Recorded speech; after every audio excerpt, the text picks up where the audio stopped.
السلام علیکم ورحمۃ اللہ وبرکاتہ۔ دوستو آج ہم بات کریں گے اتحاد القمری کے بارے میں۔ اتحاد القمری نامی ملک جسے سرکاری طور پر یونین آف دی کمروز بھی کہا جاتا ہے، بحر ہند میں واقع ایک جزیرہ نما ملک ہے۔ یہ ملک افریقہ کے شمالی ساحل پر ابنائے موزمبیق کے شمالی سرے پر واقع ہے۔ یہ مقامی شمالی مشرقی موزمبیق اور شمالی مغربی مڈغاسکر کے درمیان واقع ہے۔ اتحاد القمری کے ہمسایہ ممالک میں تنزانیہ شمالی مغرب میں واقع ہے، جبکہ اس کا دارالحکومت میرونی ہے۔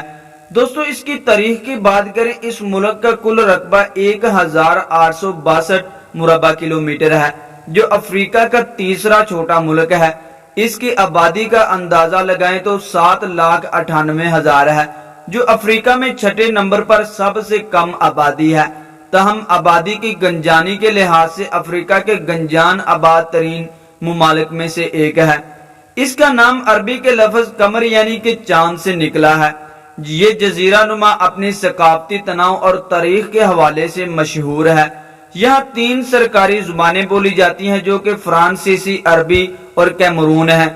سرکاری طور پر ملک میں 4 بڑے اور چھوٹے جزائر ہیں، جو اتحاد القمری کے آتش فشانی جزیرہ نما کا حصہ ہیں۔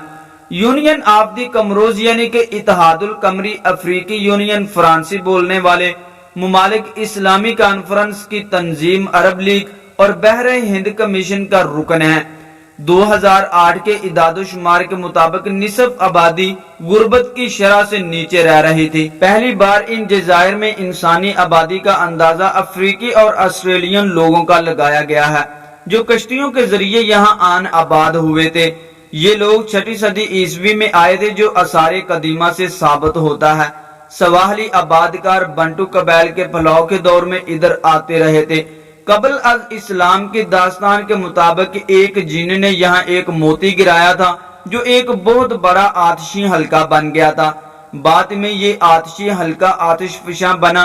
یہاں کے قدیم آبادکار مظاہر فطرت کی پرستش کرتے تھے، جن میں چاند نمایاں حیثیت رکھتا تھا۔ ان کے عقائد کے مطابق چاند سمندری موجوں کا ملک تھا۔ انہی عقائد نے ان جزیروں کو اکٹھا کیا تھا۔ اتحاد القمری کی ترقی کو مختلف ادوار میں تقسیم کیا جا سکتا ہے۔ ان میں سواحلی اثرات اور ڈمبینی مرحلہ اہم ہیں۔ ان ادوار میں ہر جزیرے میں ایک مرکزی گاؤں تھا۔ 11ویں سے 15ویں صدی کے دوران مڈغاسکر کے ساتھ تجارتی تعلقات تھے اور مشرق وسطیٰ کے تاجر یہاں آتے تھے۔ مختلف چھوٹے دیہات بسنے لگے اور پہلے سے موجود شہروں نے ترقی کرنا شروع کر دی۔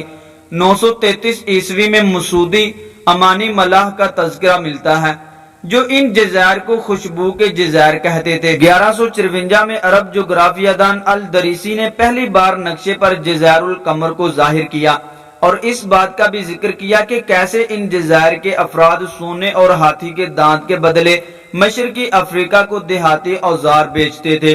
15ویں صدی عیسوی میں عرب جہازراں احمد بن ماجد نے ان جزائر کے الگ الگ راستوں کا نقشہ بنایا۔ قرون وسطیٰ کا اتحاد القمری روایات کے مطابق 632 عیسوی میں اسلام کا سن کر یہاں کے اہل جزائر نے ایک جہازراں کو مکہ بھیجا، تاہم اس کے مکہ پہنچنے تک حضرت محمد صلی اللہ علیہ وسلم کا انتقال ہو چکا تھا۔ کچھ عرصہ مکہ میں رہنے کے بعد وہ واپس لوٹا اور لوگوں کو بتدریج مسلمان کرنے لگا۔ اگرچہ یہ عرب ہی تھے جو یہاں پہلے عرب اور اسلامی ثقافت کو لے کر آئے تھے، لیکن حقیقت یہی ہے کہ عربوں نے ہی یہاں سے افریقی غلاموں کی تجارت شروع کی اور عرب ثقافت کو پھیلایا۔ جو ان کا مذہب پھیلتا گیا، چھوٹی اور بڑی مساجد بننے لگیں۔ دیگر علاقوں کی طرح اتحاد القمری بھی ابتدائی اسلامی تجارت کا اہم راستہ تھا۔ ساحل سے دوری کے باوجود یہ جزائر مشرق افریقہ کے ساحل پر موجود ہیں۔ اس زمانے میں یہ اہم تجارتی مرکز اور بحری راستہ تھا۔ عرب آبادکاری اس علاقے میں اس وقت بڑھنے لگے جب زنجبار پر عمانی قبضہ ہو گیا۔ قمری ثقافت اور بالخصوص طرز و تعمیر اور مذہب بھی عربوں کے زیر اثر آ گیا۔ 16ویں صدی اور 17ویں صدی کے دوران یہاں کئی سلطنتوں نے اپنے تسلط جمائے۔ جب یورپیوں نے ان جزائر میں توجہ لینی شروع کی تو مقامی باشندوں کو ان کی اپنی مقامی ثقافت پر عربوں کے غلبے کا احساس ہونا شروع ہو گیا۔ یورپیوں کے رابطے اور فرانسیسی نو آبادی پر پرتگالیوں نے اس جزیرے نما کا سفر پہلی بار 1505 میں کیا۔ 1506 میں پرتگالی یہاں جزیرے پر اترے اور مقامی باجوں یعنی کہ بنٹو قبائل کے مسلمان سرداروں اور فنیوں یعنی کہ چھوٹے سرداروں کے لیے مسائل پیدا کرنے شروع کر دیے۔ آئندہ برسوں میں پرتگالیوں نے یہاں قبضہ کرنا شروع کر دیا اور 1514 تک پرتگالی یہاں پوری طرح قابض ہو چکے تھے۔ مسلمانوں کا سردار ایک پرانے آتش فشاں کے سوراخ میں گھس کر بمشکل اپنی جان بچا سکا۔ اسی طرح پرتگالی اسے تلاش کرنے میں ناکام رہے۔ 1648 میں یہاں مالاگاسی قزاقوں نے حملہ کیا اور اکونمی پر قبضہ کر لیا۔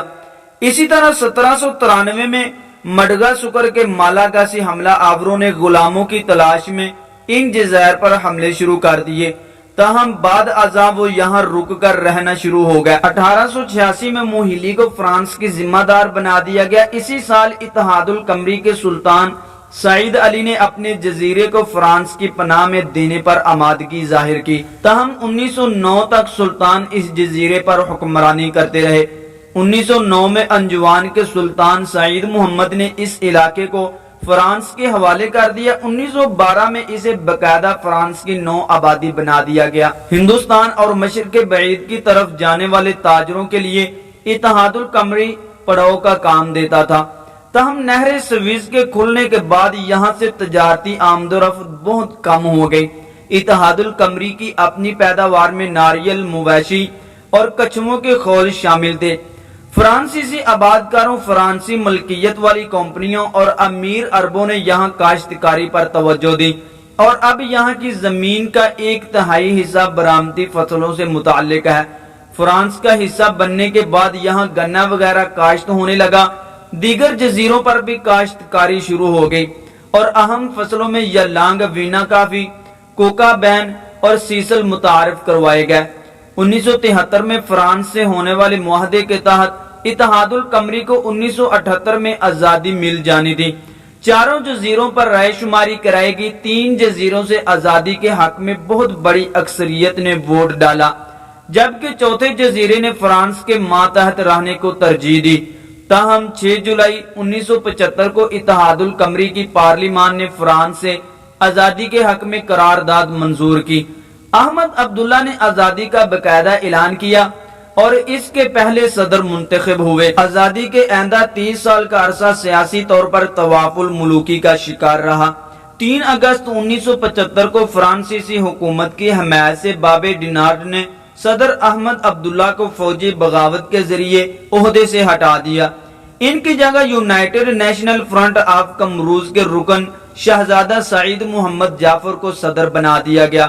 1976 میں چند ماہ بعد انہیں ہٹا کر وزیر دفاع کو صدر بنا دیا گیا۔ 13 مئی 1978 کو بابے ڈینارڈ نے ایک بار پھر فوجی بغاوت سے صدر کو ہٹا کر عبداللہ کو دوبارہ صدر بنا دیا۔ سابقہ صدر کے دور میں کم از کم 7 مرتبہ بغاوتیں کی گئیں اور بالآخر انہیں عہدے سے معزول کر کے قتل کر دیا گیا۔ صدر عبداللہ کا جھکاؤ واضح طور پر اسلام کی طرف تھا اور انہوں نے ملک کا نام بدل کر وفاقی اسلامی جمہوریہ اتحاد القمری رکھ دیا۔ صدر عبداللہ 1990 تک صدر رہے اور اس وقت فوجی بغاوت کے خطرے کے پیش نظر انہوں نے صدارتی حکم نامے پر دستخط کیے، جس کے تحت فوج کو غیر مسلح کیا جانا تھا۔ اس معاہدے کے فوراً بعد ایک مایوس فوجی افسر نے گولی چلا کر صدر کو ہلاک کر دیا۔ بعض اطلاعات یہ بھی ہیں کہ بکثرت شکن میزائل ان کی خوابگاہ میں مارا گیا، جس سے صدر کی ہلاکت ہوئی۔ بابے ڈینارڈ نے صدارتی محافظ دستے کا سربراہ بننا تھا اور اس حملے میں زخمی ہو گیا۔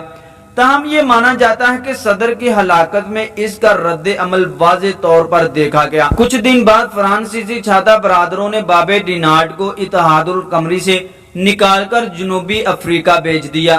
سعید محمد جوہر کو صدر بنا دیا گیا، جو کہ ستمبر 1995 تک صدر رہے۔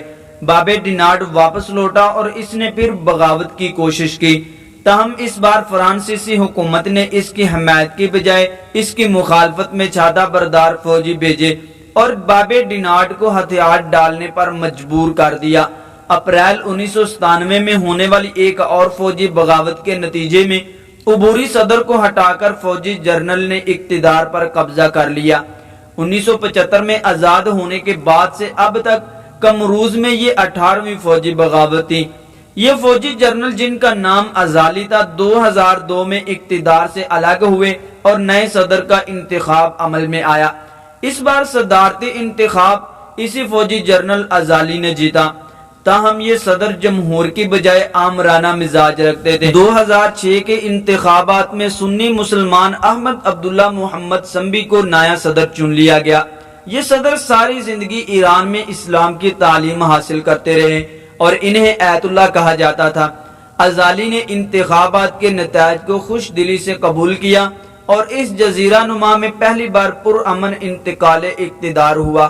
فرانس سے آزادی کے بعد سے اب تک اتحاد القمری میں 20 سے زیادہ فوجی بغاوتیں ہو چکی ہیں۔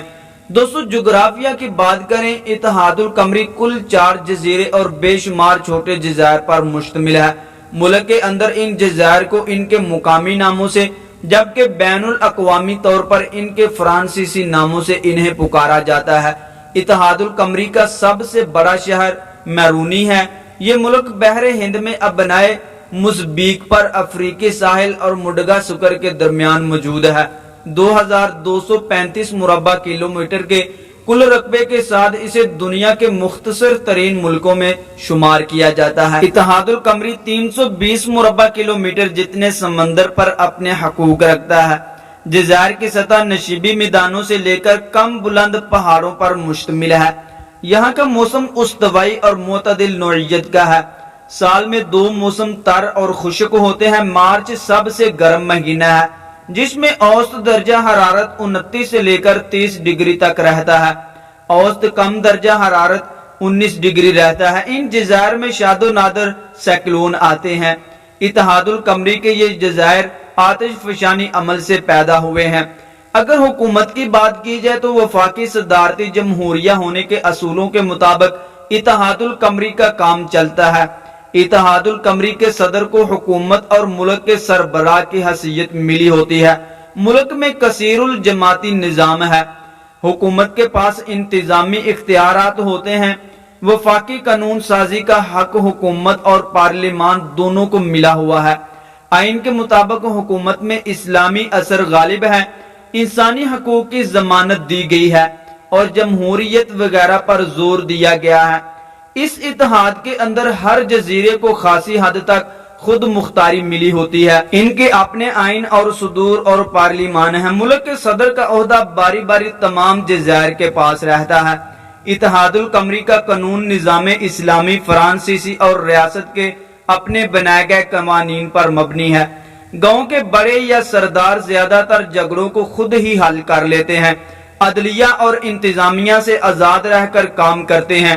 سپریم کورٹ آئینی کونسل کا کام بھی کرتی ہے۔ حکومتی کوتاہیوں کی صورت میں سپریم کورٹ اس کی تحقیق کرتی ہے۔ سپریم کورٹ کے 2 اراکین کو ملک کا صدر، 2 اراکین کو وفاقی اسمبلی جبکہ ایک رکن پر جزیرے کی کونسل چلتی ہے۔ اتحاد القمری کی فوجی طاقت ایک چھوٹی سی فوج، 500 اراکین پولیس اور دفاعی فوج کے 500 اراکین پر مشتمل ہے۔ فرانس کے ساتھ ہونے والے معاہدے کے تحت فرانس اتحاد القمری کے بحری اور فضائی حوالے سے حفاظت اور فوجوں کی ترتیب کا کام کرتا ہے۔ خارجہ پالیسی کی بات کریں تو نومبر 1975 میں اتحاد القمری اقوام متحدہ کا 143واں رکن بنا۔ اتحاد القمری افریقی یونین، عرب لیگ، یورپی ترقیاتی فنڈ، عالمی بینک، عالمی مالیاتی ادارہ، بحر ہند کے کمیشن اور افریقی ترقیاتی بینک کا بھی رکن ہے۔ 10 اپریل 2008 کو اتحاد القمری ماحولیاتی تبدیلیوں کے حوالے سے ہونے والے کیوٹو پروٹوکول کا 180واں رکن بنا ہے۔ اتحاد القمری دنیا کے غریب ترین ممالک میں سے ایک ہے۔ ہر حکومت کی ترجیحات میں معاشی ترقی اور غربت میں کمی سر فہرست ہوتی ہے۔ بے روزگاری کی شرح 14.3% ہے۔ زراعت، ماہی گیری، شکار اور جنگلات وغیرہ سب سے اہم شعبے پائے جاتے ہیں۔ کم ہوتی ہوئی ڈی جی پی، سرمایہ کاری میں کمی، بڑھتی ہوئی افراط زر کی شرح اور تجارتی خسارے جیسے مسائل سے